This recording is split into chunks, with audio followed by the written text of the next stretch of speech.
la suite de la discussion générale, la parole est désormais à Madame Laure Darcos, du groupe Les Indépendants, pour 5 minutes.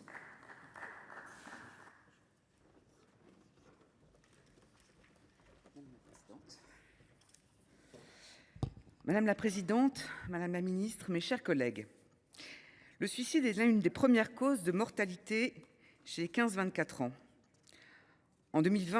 Entre 2020 et 2021, une explosion des syndromes dépressifs a été observée chez les jeunes, ainsi qu'une augmentation des tentatives de suicide, notamment chez les moins de 15 ans.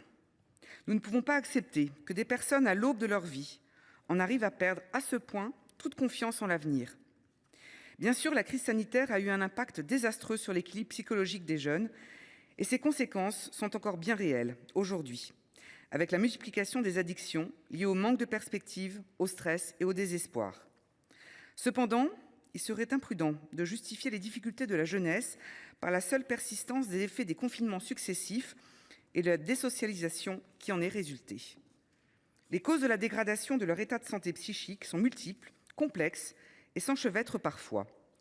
Le passage à l'adolescence peut être une période particulièrement difficile et cette longue période de transition vers l'âge adulte peut sembler insurmontable pour certains d'entre eux. Les violences intrafamiliales qui ont explosé durant la crise sanitaire ont aussi eu un rôle prépondérant dans l'évolution de la santé psychique des jeunes. Que l'enfant en soit victime directement ou indirectement, elle représente un traumatisme qui aura de très lourdes répercussions sur sa vie et sur son équilibre.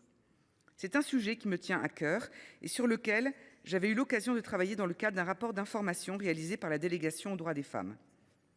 Je voudrais par ailleurs mentionner la précarité des étudiants, dont nous avons débattu il y a quelques semaines encore, lors de l'examen de la proposition de loi sur l'allocation autonomie universelle d'études.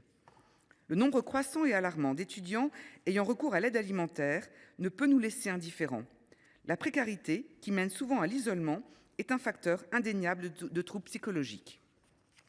Je veux aussi rappeler l'impact des réseaux sociaux, dont la nocivité n'est plus à démontrer, depuis l'avènement des smartphones qui permettent aux jeunes d'être connectés en permanence, mais bien souvent avec des amis virtuels. Toutes les études sur le sujet l'attestent, plus un jeune passe de temps sur certaines applications, plus les conséquences délétères sur sa santé mentale sont importantes. Il faut enfin citer le harcèlement scolaire, lourdement aggravé par les réseaux sociaux, dont 800 000 à 1 million d'enfants sont victimes chaque année. Notre groupe est d'ailleurs très investi sur ce sujet. Notre ancienne collègue Colette Mélot avait publié un excellent rapport sur ce sujet en 2021.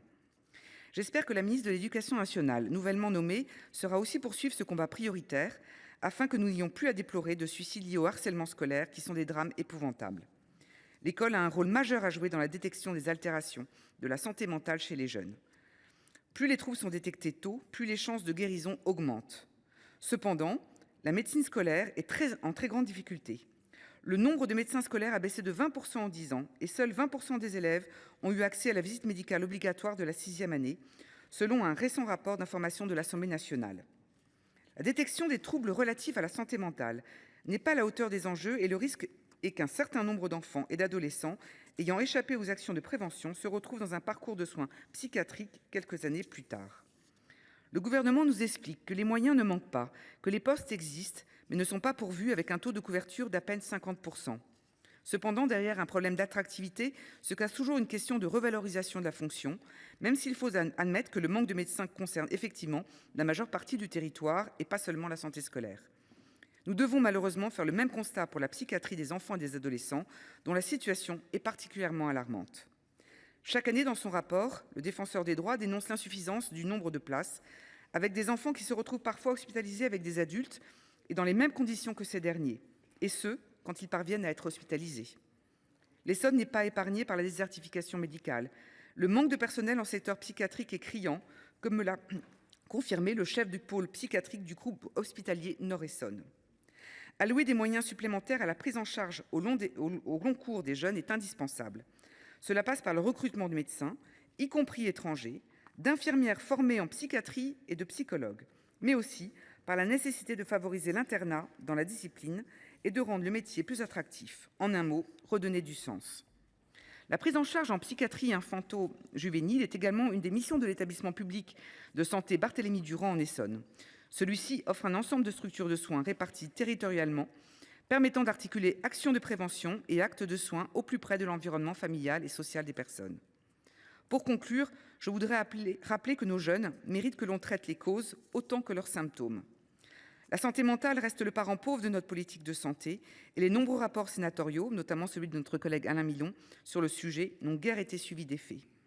Nous le déplorons, en espérant que cette PPR sera prise en considération et donnera lieu enfin à des mesures concrètes. Nous en remercions notre collègue Nathalie Delattre pour cette initiative. Le groupe Les Indépendants votera bien évidemment en faveur de ce texte. Je vous remercie. Merci, cher collègue. La parole est désormais à